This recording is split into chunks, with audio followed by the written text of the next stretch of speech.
Yo, welcome back to the channel. Thank you for joining me. I'm watching Fullmetal Alchemist Brotherhood here today. This is episode 30.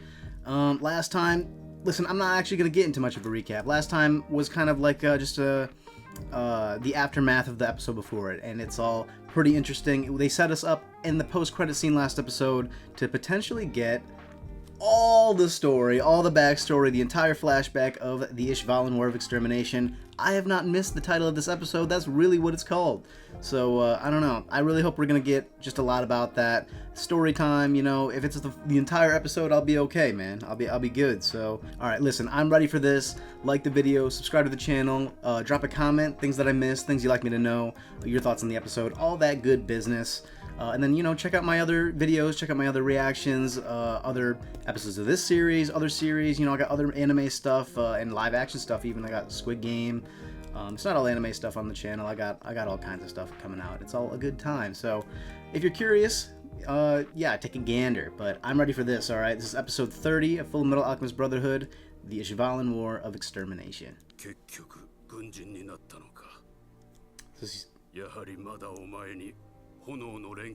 Whoa! Roy is a youngin'? Who's this? Roy's master? Whoa.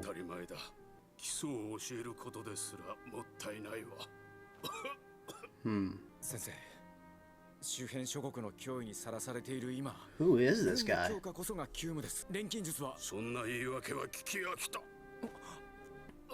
wonder if this guy would have been a sacrifice candidate as well.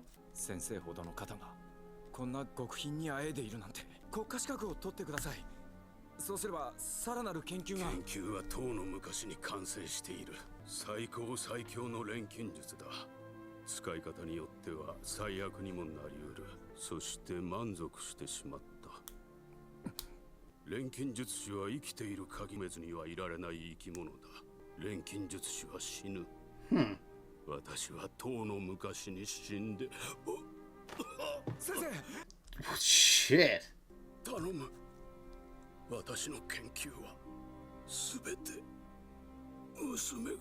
His daughter?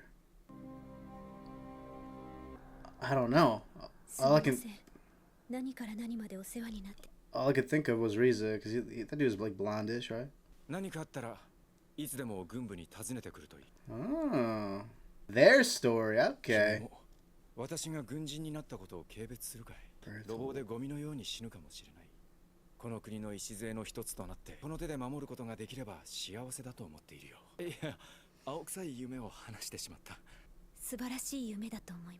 He seems younger here too. It really feels that way. It's the smileys, I think.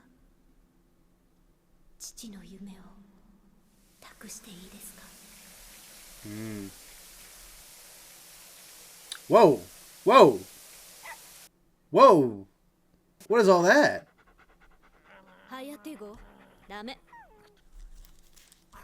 Whoa!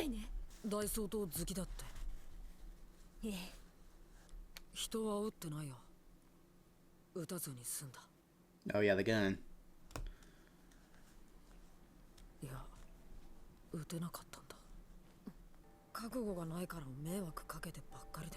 As if. No resolve.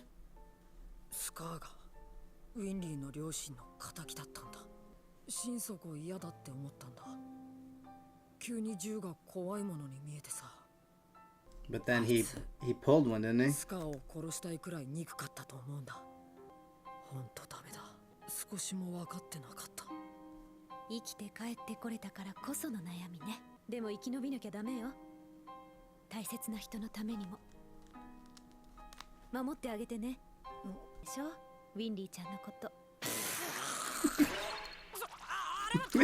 Classic.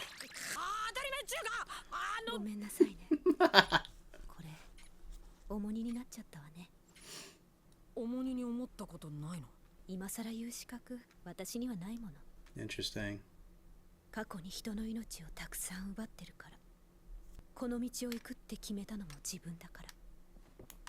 She's got a whole different energy about her right now.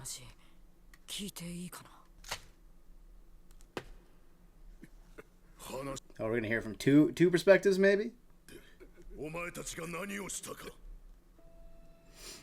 イシュバールは岩と砂だらけの厳しい土地。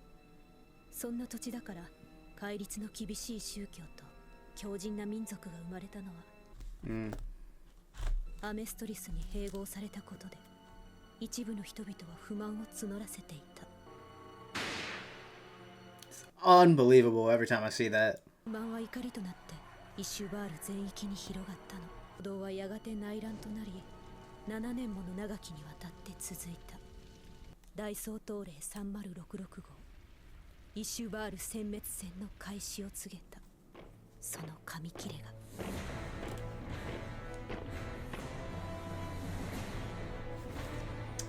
Kimberly, bro, and then that other guy.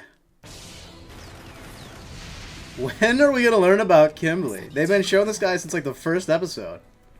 砂は流れた血で重く湿ったわ。弾を乱射してその一発が偶然人の命を奪うこともある。引き金を引けば必ず人が死ぬ。国家錬金術師だけだわ。This guy got killed, didn't he? Didn't Scar kill this guy? I think so. I remember thinking he was cool, but fuck this dude now. Even our guys, like... Shit, man.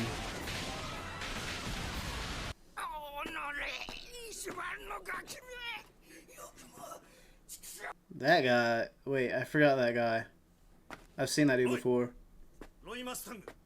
しかし目つき変わっちまったな。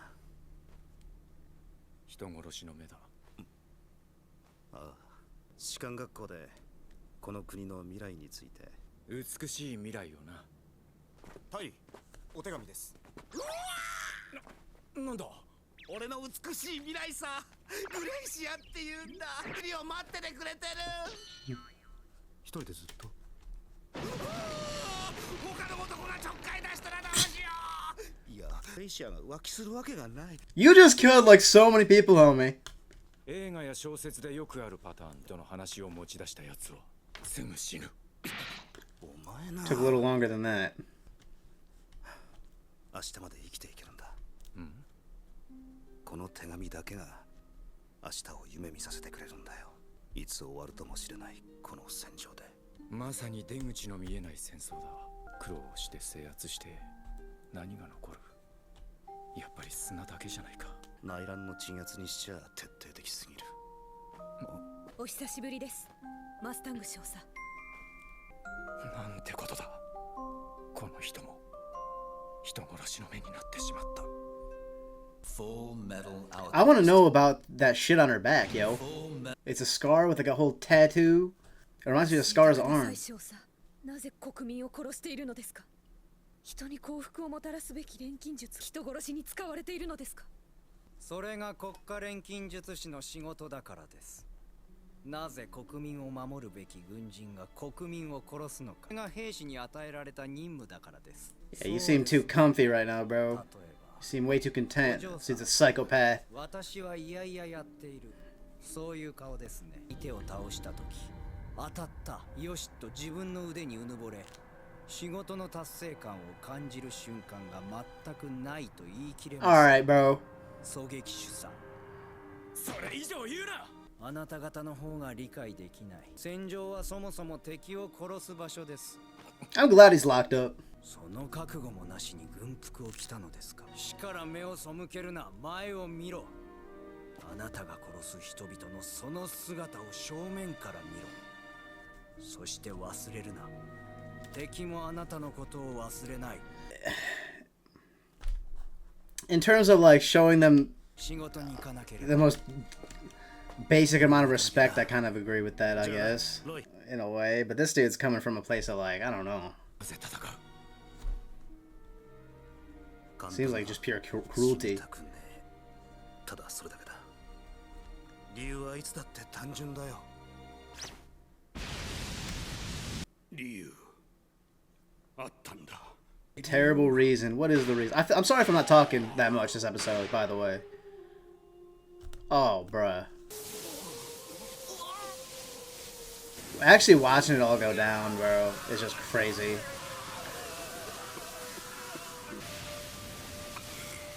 Did it have to be the Ishvalans for some reason? I've been asking this the whole time. Or were they just convenient source of sacrifices to make these? グレンの錬金術師の手に長い黒髪を束ねた Oh yeah, he remembers.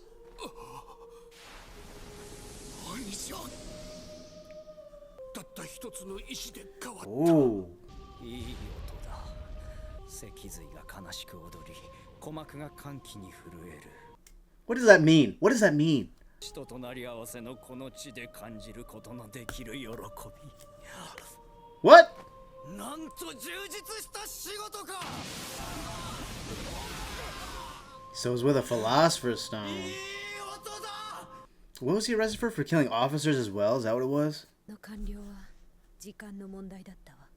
石原教の大僧正ローグローが同胞のために大総統の前に立った。貴様一人の命で残り数万の石バール人を助けろといかにも私はうぬぼれるな。その残り数万の命とで同等の価値があると大概にせよ人間の命はそのもの一人分の価値しかなくそれ以上にもそれ以下にもな。 Jeez, man. Purely looks at him like a resource. アメン。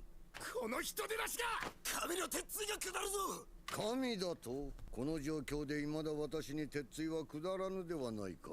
あと何人いや何千人イシュバール人を殺せば下るのだ。所詮人間によって作り上げられた人の手によるものに過ぎん。神の手など借りず自らの手で行い人間。 What the? Is that the ideology of father, maybe? I mean, probably, right? But 戦いは終わり。私たちは故郷に帰れることになったわ。俺たち兵隊はゴミみたいなもんか。ああ、一人の力などならば私は自分で守れるだけ大切なものを守ろう。さらに下のものを守る。小さな人間なりにそれくらいはできるはずだ。 it's crazy, man. 30 episodes in, and we're getting all this in context. A lot of this is just kind of stuff we knew, though, by now. イシュバー It's cool to ル get があんな though. 思いをしたのに結局この道を選んだのか。はい、この世の断りが10日交換ならば生まれてくる世代が幸福を享受できるように、その代価として我々は屍を背負い血の川を渡るのです。君を私の補佐官に任命する。君に私の背中を守ってもらいたい。わかるか？背中を任せるということはいつでも後ろから撃てるということだ。私が道を踏み外したら Ooh, その手で撃ち殺す。 keeping him in check. I like that. ついてきてくれるか？了解しました。 That's honestly the role she fills a lot of the time as well, just like in general. でも大佐が軍人のトップになっても軍事国家であることには変わりないじゃないか。今はほぼ軍の傀儡となっている議会をあるべき方に戻し The assembly?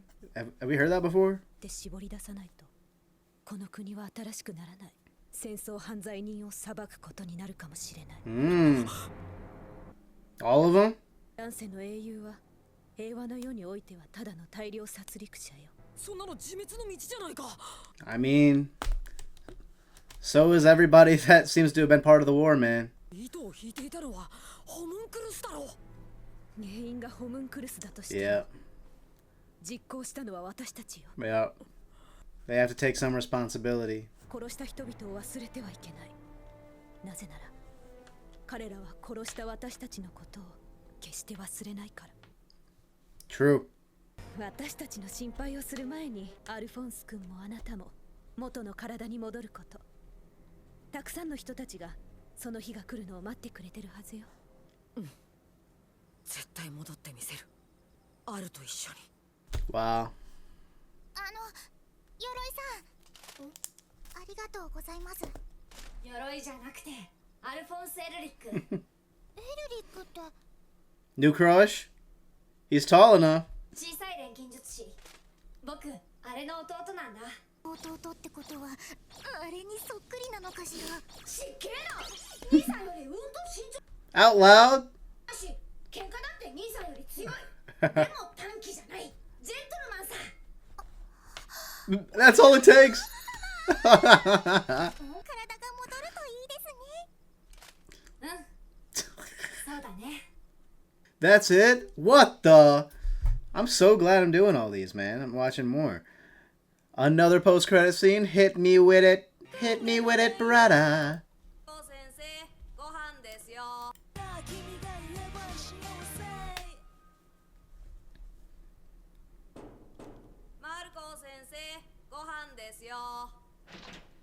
Oh, swiped him? またイシュバールのことを思い出して泣いてんの?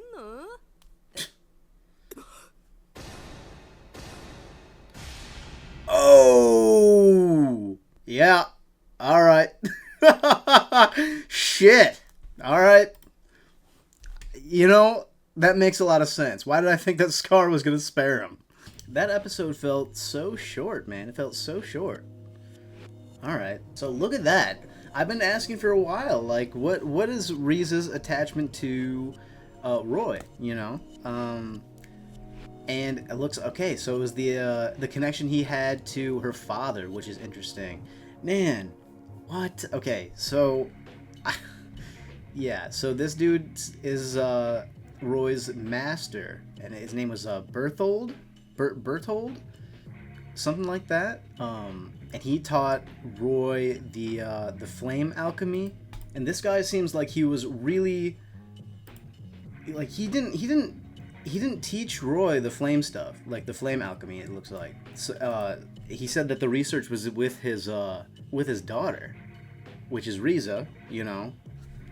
So where does that come into play? How does Roy learn from Riza? Because in this conversation he says that you've only taught me the fundamentals. He hasn't taught him flame alchemy yet.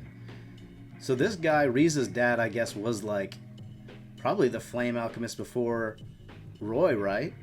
That's my guess.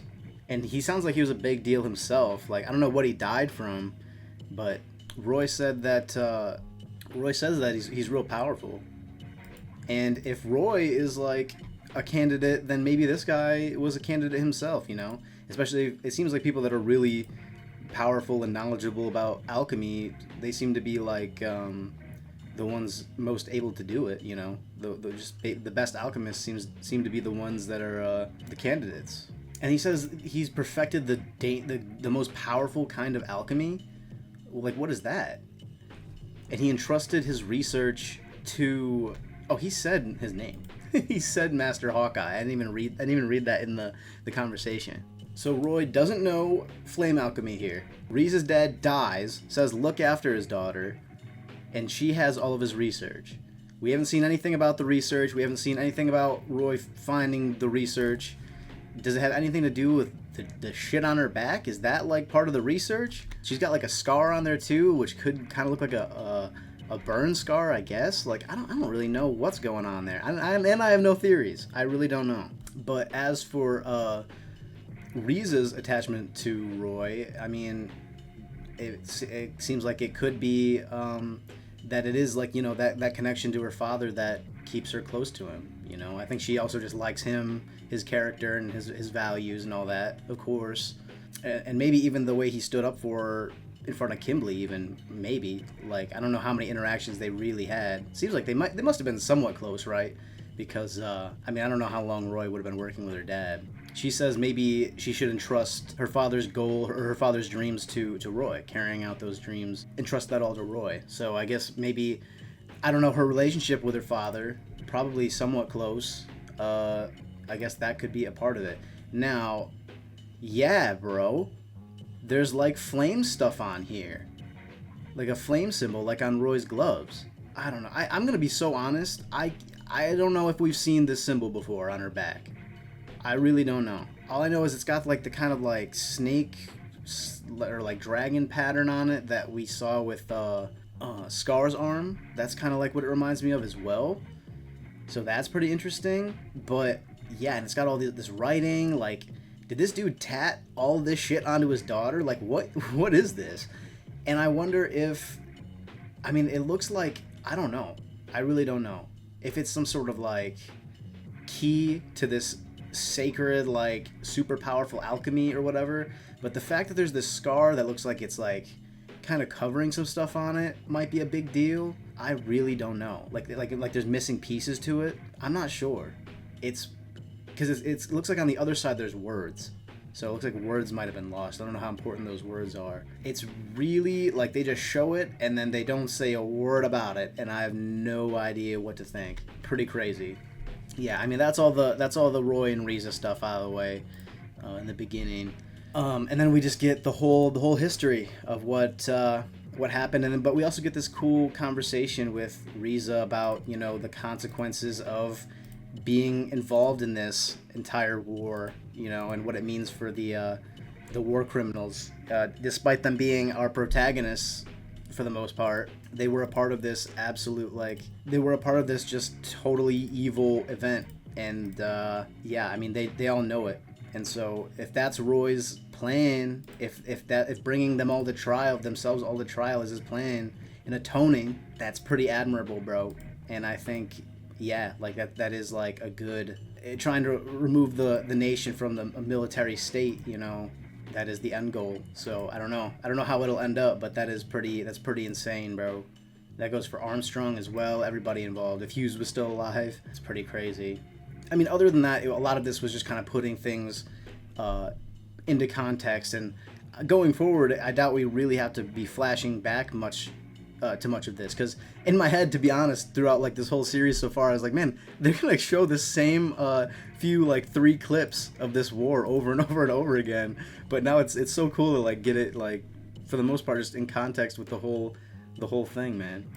I always think back to that one clip of, like, you know, them all getting shot and then them firing off those cannons, cut to Kimberly for like a split second, and then, you know, whatever. But now we get it all, and we get Kimberly, and he's just the bastard that I expected him to be, man. They set him up as being pretty, like, crazed, you know, and it seems like he is, man. He enjoys this far too much. He's a sicko. I'm still wondering if there's an importance to the Ishavalans, them being sacrificed at all. It doesn't seem like it, since the exact same thing happened to Xerxes, right? It seems like they were just a convenient source of, like, just human bodies to sacrifice in order to make this stone. That's what it looks like, I guess. But they still have the red eyes and everything.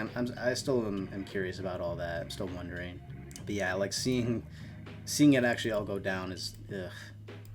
Bradley's ugh. We got a little bit of Hughes as well. Good to see him. Classic Hughes. And yeah, it's just like an ongoing thing that everybody involved with the war, at least everybody that we like, you know, they understand how, you know, the sins that they've committed in their time in Ishval, and they'll never forgive themselves for it. You know, I'm stating the obvious here, but it just continues to be a thing. And yeah, just ending the episode off, Marco's dead. Yeah, I mean, makes sense, you know, if you think about, like it's just literal human experimentation, pretty nasty shit. And then, of course, there's a lot of, like, parallels to some real life events, you know, as far as, like, the Holocaust and everything. And, you know, I also think the thing where we get to kind of see Riza's perspective of being a sniper and the whole, like, I guess, psychology of that, it just kind of reminds me of, like, wasn't there a thing during, like, I don't know, some of the old wars? I'm not a history guy at all, which maybe that's not good for this series, because there's a lot of obvious, like, real world, like, parallels to a lot of this stuff. But, like, with snipers, wasn't it like a thing because they were it was like so impersonal, the way that they would kill people? It was like tradition to just kind of kill them in the most brutal way and, like, right off rip once you found them. Wasn't that like the way to go about it if you were a sniper and you got caught in those wars? I feel like I kind of remember that from like a history lesson or something. I don't know, it just kind of reminded me of that, and her perspective on it kind of fits well with that as well. Ended off, Marco's dead, head's gone, and Scar got some of the info he needed. He's probably off to go talk to Kimberly now, I think. I'm sure that Marco told him where he is now. And he's just been chilling there. And I feel like, I don't really know if that's a good or bad thing that Scar's going to talk to him, because, I mean, they've been teasing at Kimberly for a while. I feel like he's just going to be a problem at some point in the future. I don't know when, but I don't know. Him existing kind of just spells bad, I think. But it makes sense that Scar is is on his way to go see him. Most likely. That's my guess. But alright, that's all I got for this episode. This was a good one. Lots of info and putting everything kind of into place. All the puzzle pieces are they're nicely forming the broader picture here, and I like it a lot. It's very satisfying, 30 episodes in. But thank you for joining me. Like the video, subscribe to the channel. I'll see you next time, alright? Thank you, take care, peace out.